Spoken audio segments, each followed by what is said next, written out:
E negros, aqui também quando eu falo negros aqui, eu estou pensando, tem essa classificação do IBGE, tem uma discussão do movimento negro dos anos 60, 70, que quando foi criar essa classificação, que tem hoje no Brasil pretos, pardos, né, tal, é uma coisa que é muito confusa em muita gente, muitos autores inclusive, mas tem um jeito correto de analisar isso.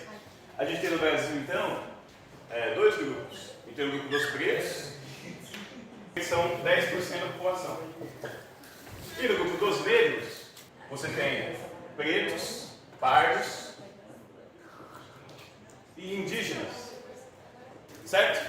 Nessa classificação, quase todos nós aqui que somos nessa sala seríamos colocados como negros. Certo? Nessa classificação. Preto é um termo muito racista. Então, pode parecer, mas é que eu tinha que ter uma forma de diferenciar, de fazer uma diferenciação entre pessoas da minha cor, por exemplo, né, e uma pessoa preta retinta. Por quê? Porque tem uma diferença no racismo. Para quem é branco, racista mesmo, ele olha todos nós e fala, meu, esses caras aí são tudo inferior. Mas ele é a pessoa preta, com traços negroides, ela sofre mais no mercado de trabalho, ela sofre mais na questão dos relacionamentos, ela sofre mais violência policial, tem uma série de coisas específicas que não é igual à população parda, certo? E uma coisa muito interessante, você der a carta de caminha, o Peruvado de Caminho, você deve ter lido já, né? Provavelmente.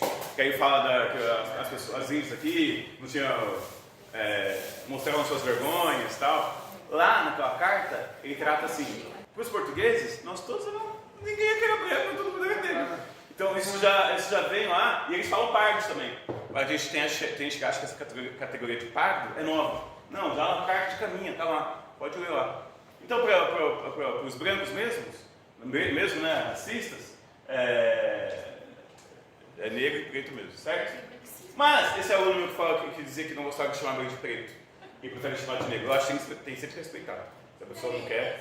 Mas não é a mesma coisa? Seria, mas como tem essa coisa do preto, pareceu um termo mais forte, ele preferia colocar como negro. Categoricamente, ele está correto.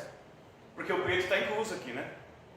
Certo? Mas eu vi que a palavra negro ela é usada de forma pejorativa, então o preto seria essa forma de valorização.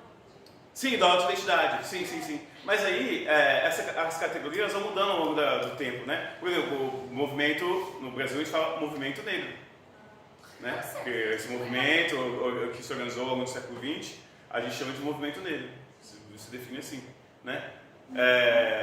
Nos Estados Unidos, Black Powers, ou Black Panthers, né? Aí eles já falam preto, se É. falar nigger... Isso, ofensivo nigger, né? Então, cada país tem a sua cultura. E aqui no caso, usa-se esse, né? Certo? E aqui então você vê aqui que 56% da população é considerada negra, certo? Porque você fala assim, mas se você olhar na rua, você não vai achar, encontrar esse perfil das pessoas, 56% da população preta. Correto? E não vai achar mesmo, porque a população preta mesmo, com traços africanos, estão em torno de 10%, certo? Mas aí incluindo os mestiços, né, que são indígenas, eu, por exemplo, muitos de vocês aqui, a gente classifica como negro. Pode passar. E a classificação oficial do IBGE.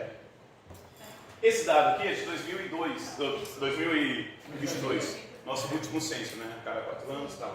E a população, aqui você vê a população parda, 45%, certo? E a população branca, 43%. Aqui ainda tem uma certa distorção. A gente trabalha com a ideia de uma certa distorção. Porque tem gente que é parda, certo? E se declara como branca. Ok? Se declara como branca. E a população preta, como vocês podem ver aqui, 10,2%. População indígena, 0,8%. E amarela, 0,4%. Vai passar. Aqui em números, né? Os pardos são números de 2 milhões. Os brancos, 88 milhões. Mas você vê, né? A galera tem... Pode falar. Esses brancos que está se referindo, eles não são o branco europeu que a corte brasileira quis trazer aqui para como mão de obra. Porque isso a gente não tem nessas proporções, né? Não tem. São pessoas que se declaram... É autodeclarado, né? Mas também, assim, o fluxo populacional, que a gente... não dá para a gente pensar que a população branca que chegou aqui em 1500, 1600, 1700, ficou sem se misturar, né? Teve essa mistura dos corpos e tal, né? Mas o fluxo de chegada de população branca, o fluxo de chegada da população branca europeia ele é contínuo. Por exemplo, durante a guerra, Primeira e Segunda Guerra, chega um monte de gente branca também. Então a gente vai trazendo, então tem sim, ainda hoje tem famílias que no Brasil dizem que nunca se misturaram, se miscigenaram, como se diz, né? Certo? Aí então aqui, o que parece nesses dados é que a população que se declara preta e parda, ou negra, né, aumentou. A autodeclaração aumentou. Parece isso, a gente pode pensar como uma certa forma de avanço da consciência, da pessoa se identificar e ver que ela não é branca, certo? E não ter vergonha. As pessoas tinham vergonha de dizer, sou negro, sou preto, entendeu? Aqui a taxa de desemprego, esse aqui esse dado é de 2018, de 2018. Eu peguei os dois para a gente comparar. Vê que a taxa de ocupação no Brasil, a do desemprego, né, em 2018 estava em 14,1% para negros e 9% para brancos. Ou seja, os negros sofrem muito mais, são os primeiros a ser demitidos e são os últimos a ser contratados. O empregador, isso aí pega o negro no último caso, certo? Então isso faz ter uma população maior de negros desempregados. Isso tem uma série de... Aqui é a seguinte, se a gente pega a pirâmide do trabalho no Brasil, dos postos de trabalho, quanto mais você subir, mais branca vai ser a população nos postos de trabalho, certo? A base do trabalho pesado, é toda formada por pretos e pardos, certo? E pretos mais abaixo ainda.